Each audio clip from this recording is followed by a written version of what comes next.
네, 반갑습니다. 울산 꿈분석사 토정 박재훈입니다. 이번 시간에는 꿈분석사 149번째 시간으로 해몽법 100탄 주역 75번교에 대해서 설명해 드리겠습니다. 주역 75번은 산이 위에 있고 바람이 밑에 있는 거죠. 산 속의 바람이라는 것은 그 바람이 불어 나무를 뜻합니다. 산 밑에 나무 그 바람이라는 것은 그 산 속에 바람이 들어가면 바람이 못 불죠. 바람이 통하지 않는다는 것은 공기가 썩는 거죠. 그래서 산풍고라는 것은 벌레가 생기는 거죠. 우리가 그 구더기 같은 것이 그 부패하면은 썩죠. 썩는 것과 같이 나무잎이 세 군데에서 그 나뭇잎 하나를 벌레가 뜯어먹는 격입니다. 그래서 75번개는 씨앗이 위로 올라갔지만 밑에 바람이 있다는 것은 그것이 산 속에 그 벌레가 생기듯이 우리가 그 바람이라는 것은 산 속에 잠재워진 바람이기 때문에 활동을 하지 못한 바람이죠. 말로 하자면 공기가 안 통하는 겁니다.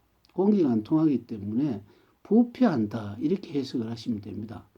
만약에 재물 꿈에 이 75번개를 보았다. 그럼 부패하기 때문에 재물이 통용이 되지 않는 재물이죠. 우리가 재물이라고 하는 것은 항상 어떤 부가가치가 있어야 되는데 여기에는 세 곳에서 그것이 재물이 손실이 되는 재물을 이야기하는 겁니다. 예를 한번 들어볼까요? 만약에 그 어떤 그 부동산을 샀는데 시간이 되지 않았는데 시점이 되지 않았는데 그 많이 올라했다 해서 만약에 판다고 한번 해봅시다. 그 파는 것도 처음에는 살 때 조금 그 세금을 눈가림을 하기 위해 가지고 그 조금 그 만약에 1억짜리 같으면 5천만 원에 만약에 그 어떤 그 서로 세금을 매기고 조금 눈가림식으로 해서 그 계약서를 작성해서 등기 등본을 했다고 합시다. 그런데 만약에 그 1억짜리인데 사실은 5천만 원을 기록했지만 갑자기 어떤 그 공장이 개발됨으로써 급등을 했으면 10억을 받았다. 만약 이런 경우는 어떻게 하냐 하면은 정부에서 나중에 조사를 해보면 그 가격을 거짓말로 지금 조금 가라로 했는 거죠.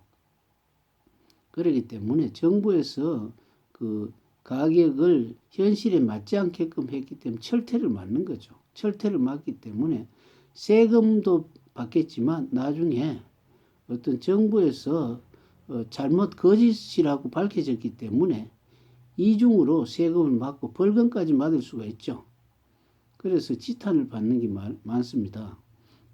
대기업에도 보면 일반적으로 보면은 그 우리가 정예를 할 때도 그때 가격으로서 굉장히 다운을 시켜서 그 받는 경우가 있습니다. 그런데 나중에 보면은 시간만 지나면은 제값을 받기 때문에 이것이 굉장히 어떤 데 법망을 짜고 하는 경우가 굉장히 많죠. 감정사하고 조금 약간 같이 공작 작업을 하면 이런 게 있기 때문에 이와 같은 경우라고 볼 수가 있죠. 처음에는 남이 속이지만 나중에 들통이 나면은 완전히 그걸 복리식으로 계산을 해서 굉장히 손해를 보는 경우가 있습니다. 만약에 재물 똥꿈을 꾸고 있는데 만약에 75번개가 나왔다. 그럼 자칫하면은 투자를 하면은 나중에 그 조금 사기성으로 몰려가지고 세 군데서 그 처음에는 세금도 맞고 나중에는 또 이거 은폐했는 그런 것도 있고 벌금도 맞고 또 나중에 시점이 모질해서 팔기 때문에 여러 가지 세 군데 삼중고를 겹치는 수가 있기 때문에 조심하셔야 됩니다. 그 다음 시간에는 76번께에 대해서 설명했습니다. 감사합니다.